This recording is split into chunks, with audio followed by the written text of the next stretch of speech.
Sulawesi Selatan. Pada program studi Diploma 4 Bidang Pendidik, saya mengampu beberapa mata kuliah, antara lain evaluasi pendidikan, kewirausahaan, dan humaniora.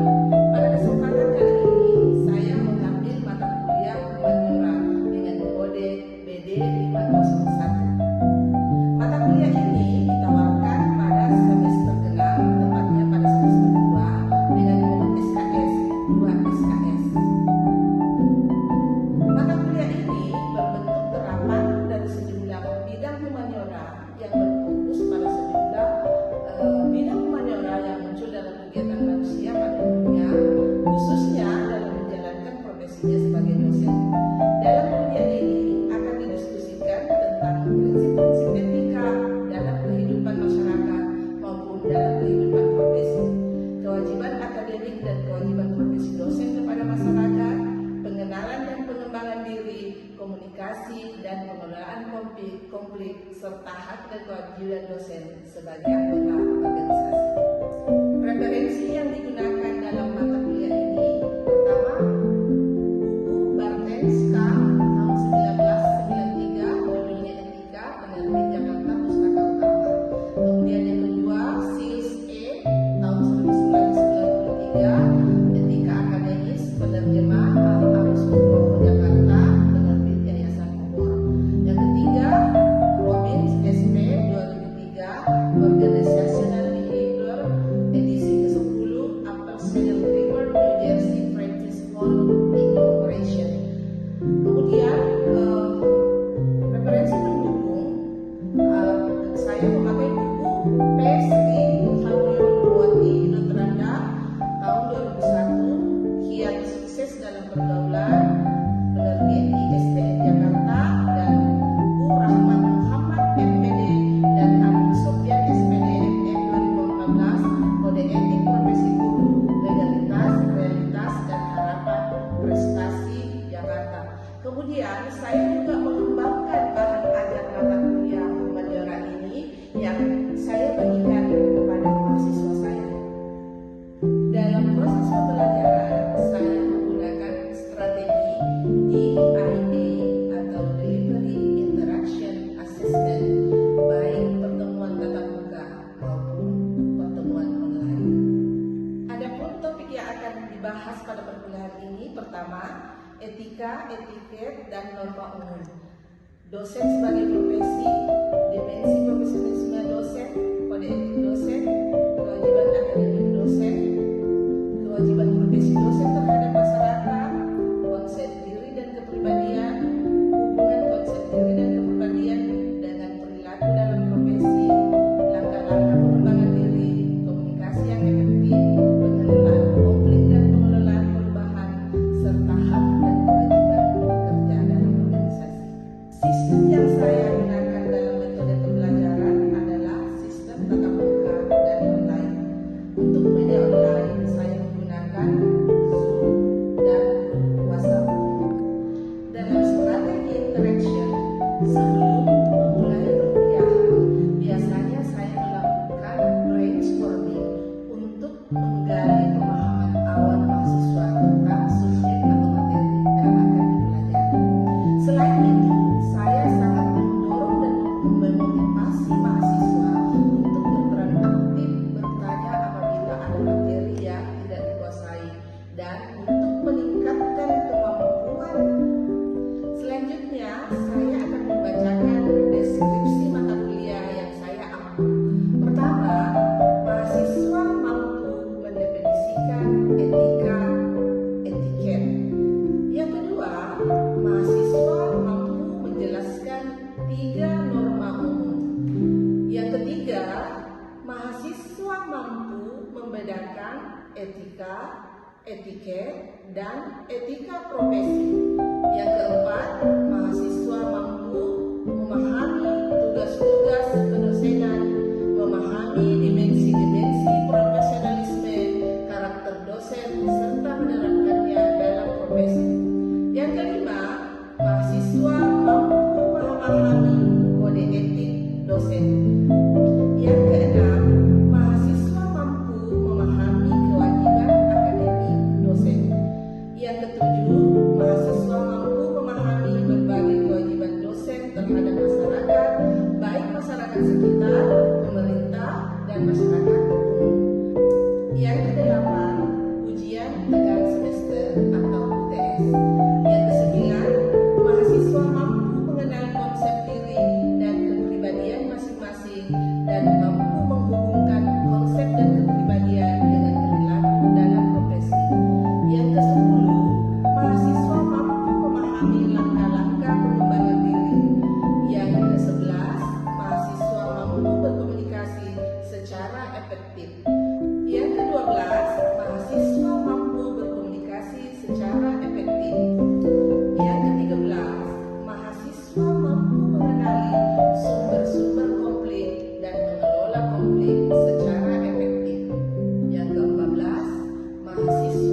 berorganisasi, serta memahami whistleblowing sebagai salah satu hak pekerja. Yang ke-16, ujian akhir semester. Bahan kajian dalam perkuliahan ini pertama, etika, etiket, dan etika profesi. Yang kedua, dosen sebagai profesi. Yang ketiga, kewajiban akademik para dosen.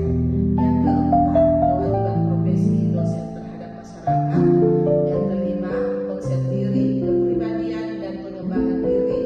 Yang ketujuh, komunikasi, pengelolaan konflik, dan pengelolaan perubahan. Dan hak dan kewajiban pekerja.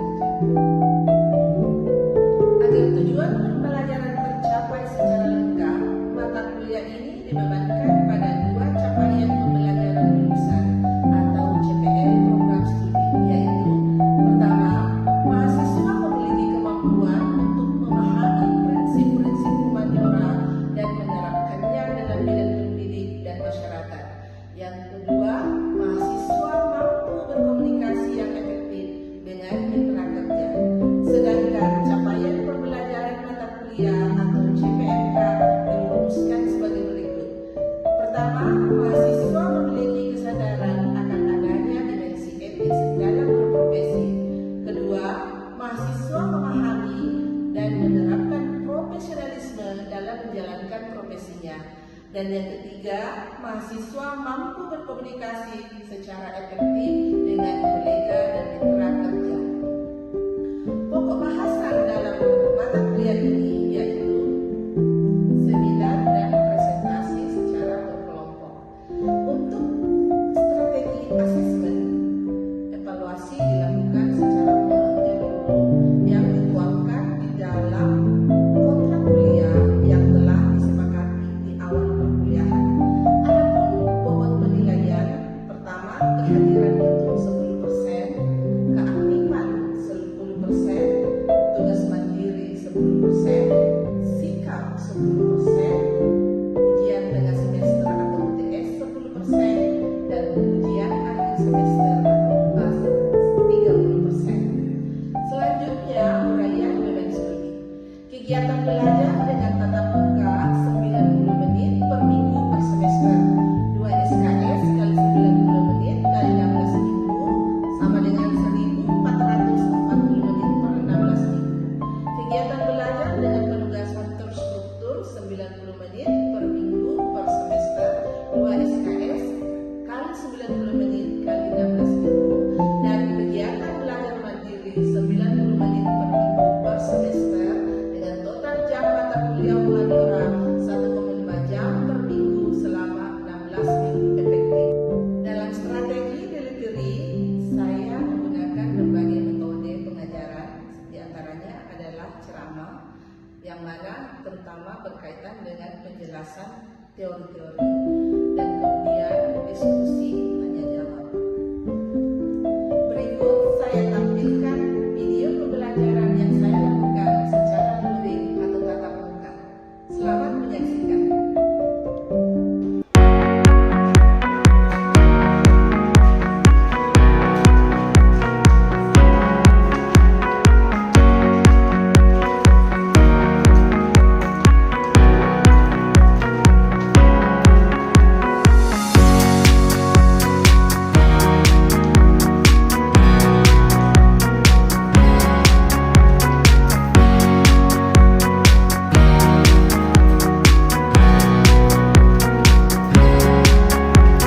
Assalamualaikum warahmatullahi wabarakatuh.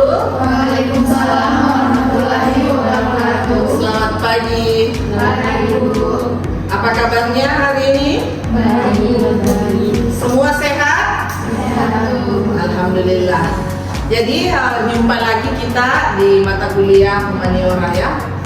Pada pertemuan minggu lalu kita sudah menyampaikan bahwa topik yang akan kita bahas hari ini adalah komunikasi yang efektif.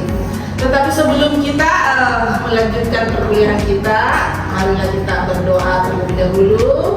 Semoga kegiatan kita ini diridai oleh Tuhan dan menjadi amalan bagi kita semua. Berdoa dimulai. Selesai. Jadi topiknya komunikasi yang efektif. Kalau mendengar kata komunikasi, apa yang terlintas di benak mahasiswa sekalian? Atau apa yang mahasiswa sekalian pahami tentang komunikasi? Siapa yang mau memukakan pendapatnya? Apa yang dipahami mengenai komunikasi? Ya, Amel mungkin? Komunikasi adalah pesan dari satu pihak ke pihak yang lain. Jadi komunikasi adalah pesan dari satu pihak ke pihak yang lain. Itu pemahaman Amel. Oke? Anda mau silakan? Komunikasi adalah proses penyampaian informasi dari dari pihak informasi dari pihak satu ke pihak yang lain. Iya, bagus sekali. Fitri mungkin? Komunikasi adalah proses di mana suatu ide dialihkan dari sumber kepada satu atau lebih. Jadi, coba bilang. Adalah proses di mana Komunikasi adalah proses di mana ide atau sumber kepada satu atau lebih. kepada satu atau lebih. Oke. Yang sayap kiri deh, sayap kiri. Mutia mungkin, Mutia? Sama Bu, sama pendapatku yang di sana. Sama dengan pendapat yang dari nomor 1, 2, 3, 4. Iya, Bu. Apa itu tadi pendapatnya Amel? Komunikasi adalah penyampaian proses pesan Iya. dari satu pihak ke pihak yang lain. Iya, bagus sekali. Mungkin Aisyah? Sama Ibu. Sama. Komunikasi adalah proses penyampaian pesan informasi dari pihak satu ke pihak yang lain. Iya. Anda? Komunikasi adalah pertukaran informasi ke pihak. Pertukaran informasi dari satu pihak ke pihak yang lain. Yang sebelah kiri saya nih, kayaknya mau sekali tadi mengeluarkan pendapatnya ya. Oke. Komunikasi adalah pertukaran informasi yang sama. Pertukaran informasi dari satu pihak. Kalau misalnya sekarang ini kita lagi apa nih? Komunikasi. Berkomunikasi itu dari ibu sebagai penyampai pesan, kemudian Anda sebagai ada pesan. Pada intinya tadi kan ada pesan yang disampaikan dari pihak pemberi pesan, kemudian ada pesan melalui media atau channel apapun yang kita gunakan yang bisa sampai kepada penerima pesan, ya. Jadi dasar pemikiran dari topik ini adalah bahwa komunikasi itu adalah proses penyampaian pesan. Komunikasi efektif itu nanti akan mendukung kerjasama dan pemahaman. Nah, kemudian ada tantangan-tantangan yang akan dihadapi dalam berkomunikasi. Nah, ada poin-poin penting yang akan kita ketahui.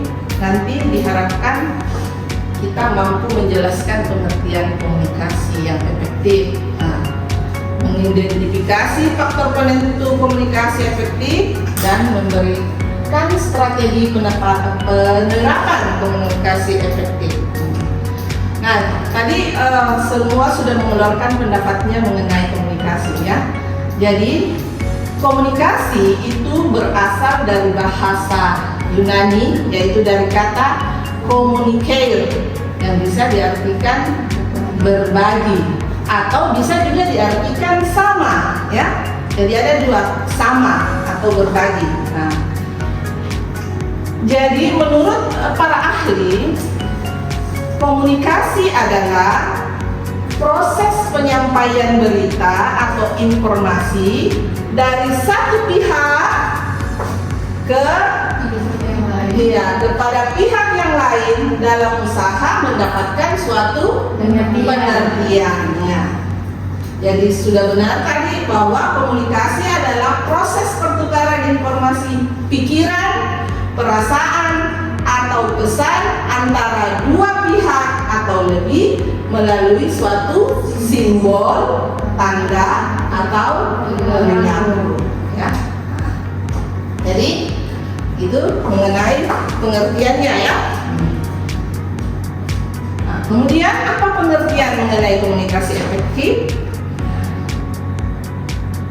Kita lihat ke slide.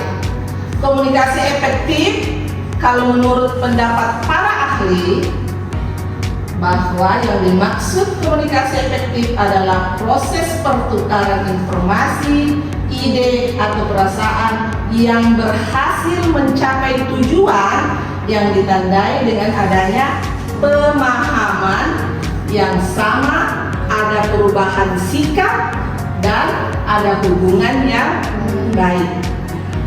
Jadi suatu komunikasi dianggap efektif apabila pesan yang ingin disampaikan oleh pemberi pesan sampai kepada penerima pesan dengan pemahaman yang sama.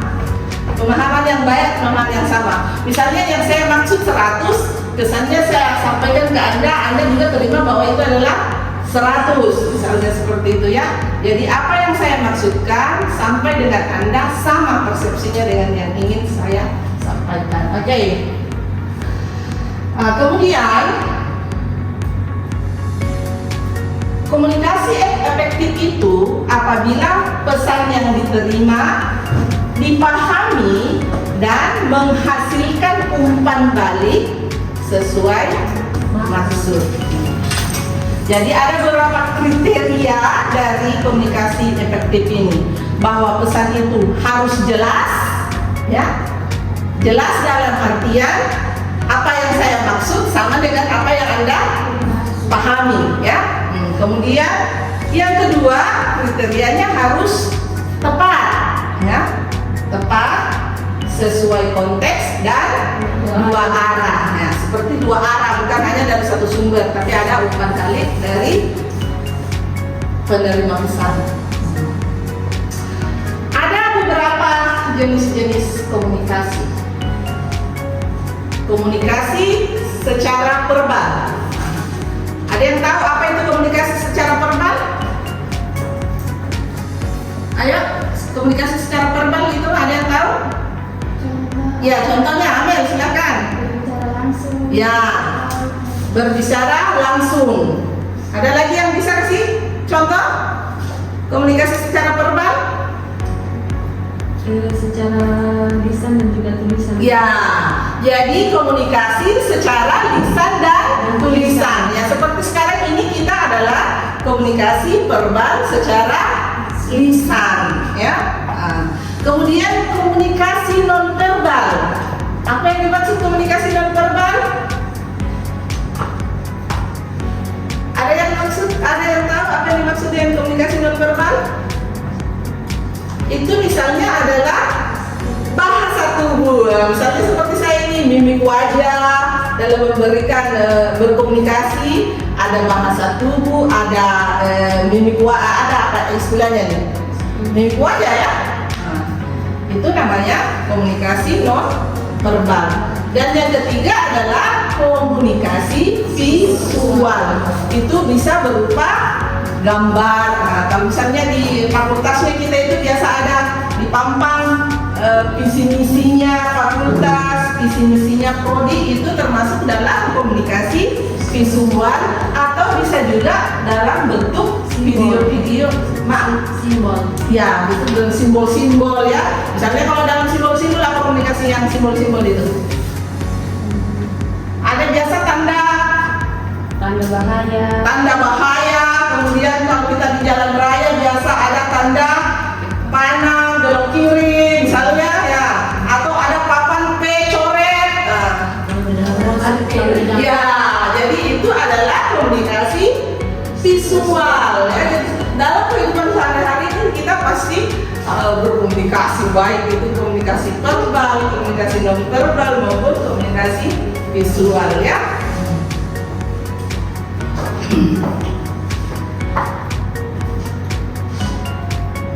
Nah, bagaimana agar komunikasi itu berlangsung? Maka ada unsur-unsur yang harus dipenuhi agar terjadi suatu komunikasi yang efektif. Yang pertama, bahwa di dalam berkomunikasi itu ada komunikator atau pengirim pesan. Nah, dalam contoh ini misalnya saya yang berdiri di depan sekarang adalah komunikatornya, dan sebagai keempat ya, komunikan. Kemudian ada pesan yang harus disampaikan. Kemudian media apa yang kita gunakan? Media apa yang kita gunakan agar pesan itu bisa sampai ke komunikan ya. Dan yang keempat harus ada ya, komunikan. Kalau kita berkomunikasi tanpa ada komunikan ya bukan komunikasi namanya ya, bicara sendiri. Kemudian yang kelima bahwa ada umpan balik ya. Jadi untuk tercapai suatu komunikasi maka kelima unsur ini harus ada di dalamnya. Bahwa pertama ada komunikator atau pembawa pesan. Kemudian yang kedua ada pesan atau ide atau perasaan yang ingin disampaikan.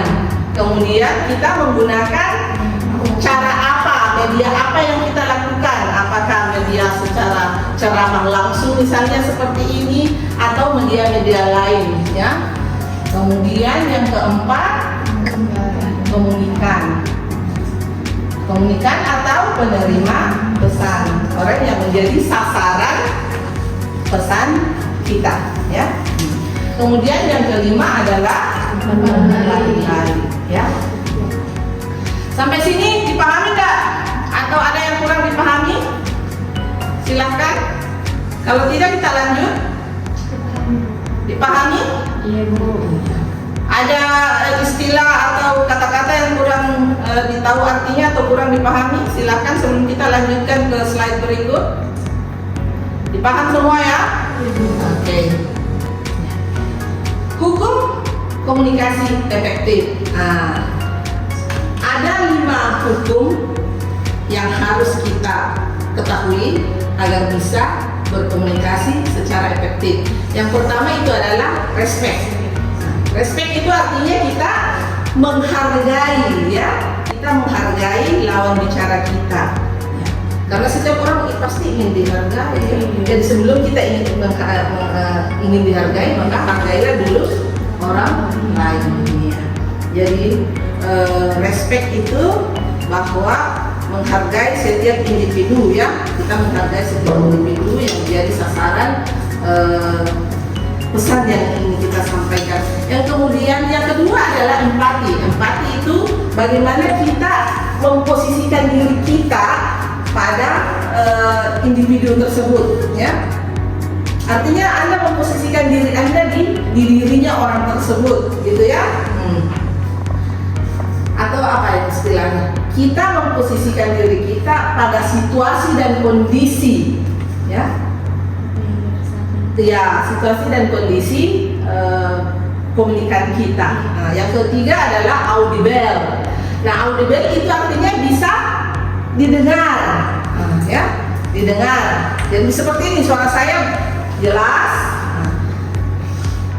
bisa Anda terima dengan baik. Kemudian di audible ini juga itu nanti kita Anda mengkreasikan teknologi apa yang Anda gunakan sehingga pesan Anda itu bisa didengar. Yang ketiga adalah clarity, bahwa pesan itu jelas. Kalaupun Anda menggunakan istilah, maka pakailah istilah yang mempunyai persepsi yang sama antara Anda sebagai pemberi pesan dan komunikan Anda sebagai penerima pesan. Jangan memakai istilah yang mempunyai multi tafsir ya. Nah, ada satu komunikan Anda. Jangan memakai istilah dengan multi tafsir atau ada makna ganda ya. Yang kemudian yang kelima itu adalah humble. Anda tidak boleh memandang diri Anda sebagai yang serba tahu dan memandang rendah komunikan Anda sebagai orang yang tidak tahu ya. Tetapi Anda harus mensejajarkan diri Anda dengan komunikan Anda. Ada hambatan-hambatan komunikasi, yaitu hambatan fisik, hambatan psikologis, hambatan semantik, hambatan budaya ya. Prinsip komunikasi efektif, buatlah komunikasi itu seefisien mungkin ya. Jadi KISS, buatlah seefisien mungkin. Kemudian Anda fokus pada audiens, Anda memberikan audiens itu perhatian ya, Anda fokus. Kemudian Anda juga harus bisa mendengar secara aktif, punya empati sama dengan tadi, dan ada umpan balik yang konstruktif. Nah, ya strateginya ada ini, gunakan bahasa, kemudian berikan ruang untuk diskusi, gunakan teknologi komunikasi dengan bijak, bangun kepercayaan dan saling menghargai. Nah, contoh penerapannya Anda bisa lihat ya. Nanti saya akan bagikan slide-nya ini ke Anda ya, jadi Anda bisa membacanya kembali. Kesimpulannya bahwa komunikasi efektif itu kunci keberhasilan hubungan baik personal maupun hubungan profesional. Dibutuhkan kesadaran, keterampilan dan praktik terus-menerus. Oke, demikian materi kita tentang komunikasi pada hari ini. Silahkan kalau misalnya ada yang belum dipahami, karena kita punya grup WhatsApp, nanti bisa bertanya lewat situ karena waktu kita terbatas, waktu sudah hampir selesai. Silahkan kalau ada yang belum dipahami, kita akan diskusi di grup WhatsApp-nya kita. Dan untuk praktikum komunikasi nanti saya ingin Anda membagikan kelompok ke seminar dan presentasi ya. Nanti bentuk kelompok-kelompok kecil untuk ajang praktikum komunikasi ya, untuk mengasah keterampilan Anda nantinya berkomunikasi. Oke, sampai sini ada yang ditanyakan? Paham semua? Oke, kalau belum dipaham nanti kita diskusi lebih lanjut di grup WhatsApp ya. Oke, kalau tidak ada lagi yang ingin ditanyakan, semua dipahami. Cukup sekian pertemuan kita hari ini dengan topik perkuliahan komunikasi yang efektif. Terima kasih atas kehadiran mahasiswa semua. Sampai jumpa minggu depan dengan topik pembahasan pengelolaan konflik. Terima kasih atas kehadirannya semua. Wassalamualaikum warahmatullahi wabarakatuh dan selamat siang. Assalamualaikum warahmatullahi wabarakatuh.